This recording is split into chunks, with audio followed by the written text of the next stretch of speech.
Hi, I'm the Rap Critic, and let's talk about Lil Uzi Vert, because I'm sure this time he has something interesting to say, right?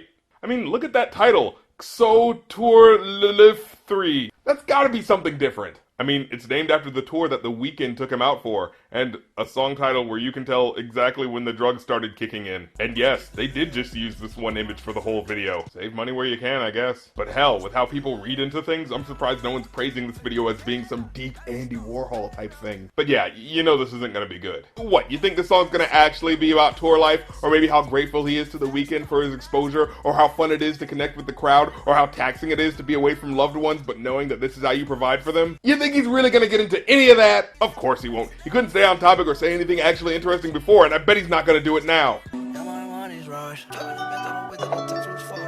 What, did you think this was gonna be a bit where the next lyric proved me wrong? No, of course that's not gonna happen. I just told you, he never has anything actually interesting to say. He's never gonna actually have a song with consistent lyrics or even a song with any emotional weight to it. I don't really care if you cry.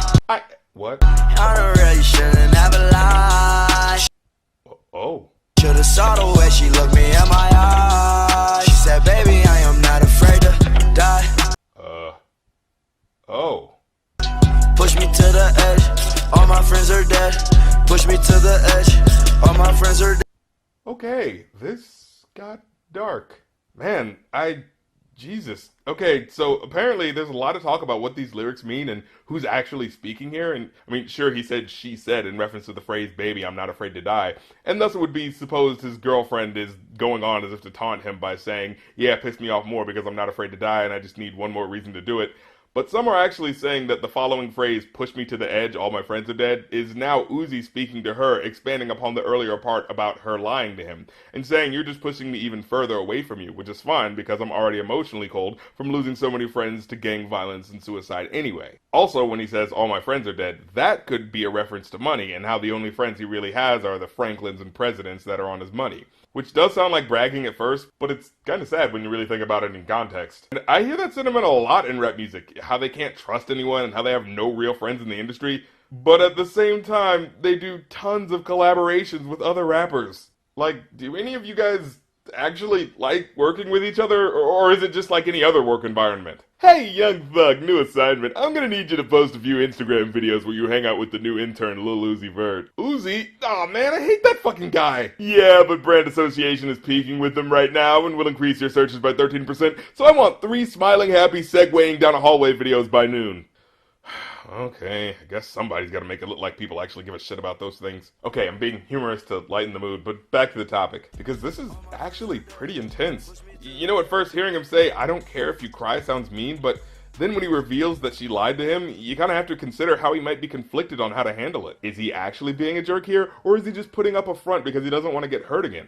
And in turn, is she just amping up her morbid language to emotionally manipulate him, or is the dark truth of what she's saying now revealed as a possible reason why she lied in the first place? These are the types of topics to tackle that make artists more than an interesting flavor, but something that can connect with a certain aspect of what it means to be human. Not sure what any of this has to do with touring, but maybe this is the emotional turmoil he was going through while he was trying to do shows. Phantom, that's alright. Inside all white. And maybe instead of just talking about the color of the expensive Rolls Royce he has, maybe he's using that imagery to talk about the purity that he has inside, but the external evil. I just want that. Come on, dude. I'm trying to give you a chance here. My really her man now. Wait, didn't you make an earlier song where you said, But I can do anything and I won't lose it. Huh, guess that's not true. But you know what? Maybe this is a more emotionally mature Uzi Vert. One that understands that Everybody got the same swag now. Why the way that I chat down? No. Every time that you leave your spot, your girlfriend call me like, come on over. No. I like the way that she treat me, gon' leave you, won't leave me. I call it that Casanova. God damn it, man! I was actually starting to respect you! I was gonna use this review to make a point that I could still like an artist's work and respect them regardless of who they were or what they did previously, because it's not about old school or new school or subgenres, it's about what you as an individual have to say on an individual track, and that I can dig Uzi Vert when he puts real time and thought into his track. But you fucked it up! She said I'm insane, I might blow my brain out. Johnny on the brain out. Please, Johnny, make it go away. Oh man, Man, what insightful lyrics painting addictive drugs as coping mechanisms for the pain of heartbreak and stress. Immediately cue lyrics that Lil Uzi Vert fans will completely overlook, which contradict the entire mood that these lyrics were setting up. Fast car, nice car, red song. I was counting that I off 20, that's a G, bro. Daddy, not your swag, I swear you fake on. Y'all ain't nigga wanna take my kid on. K-Dance? Really? She say, you're the worst, you're the worst. I cannot die bigger than my universe. The fuck are you even talking about anymore? First, you were invoking death as a grim illustration of finding no pleasure in living and as a reminder of your loneliness under the weight of understanding death as an inevitable force that will consume us all. And now all of a sudden you're like, thanks to denial, I'm immortal. what the hell's going on in this song? Overall, I give it a 1 out of 5. I was so close to giving this guy some props for venturing out into a darker topic, but I hate how he doesn't have the balls to stick to it.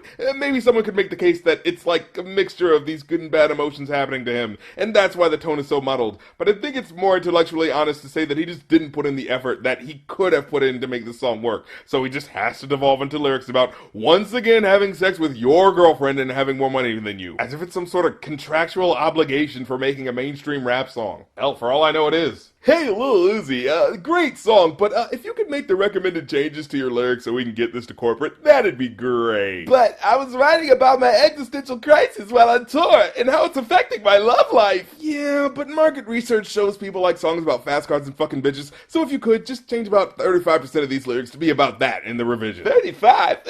But it's not about that. And changing some of the lyrics to be about that wouldn't make sense. Well, maybe you could have an existential crisis while having sex with someone else's girlfriend. Have you thought about that? Alright, you're the creative guy. Hop to it. Well, I'm the rap critic. You don't have to like my opinion, but I don't have to like your song.